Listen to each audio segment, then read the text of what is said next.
سلام، عرض ادب به همه هموطنانم، چه در داخل ایران چه در خارج ایران. سیمین هستم، توانخواه هستم و معلولیت جسمی حرکتی هستم. بیماری دیستروفی عضلانی دارم. اومدم اینجا ازتون یه خواهشی کنم. من برای بلند شدن و نشستن روی زمین نیاز به یک صندلی بلند شونده جکدار روی زمین دارم.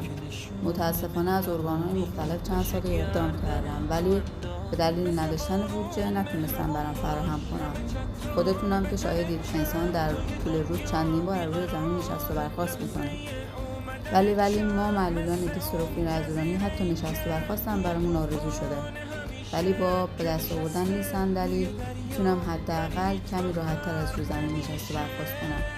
از هموطنان خیرین هر کدوم بنابر شرایطشون شرکت‌هایی که ساخت این نوع صندلی‌های بلند شونده رو انجام میدن درخواست کنم که بنده حقیر را کمک کنم.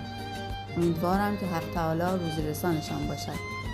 تمام مدارک و شواهد مبنی بر این که من دیستروفی دارم و جسمی حرکتی هستنم وجود داره. حتی نزدیک میتونن شاهد شرایط من باشن. با تشکر از شما.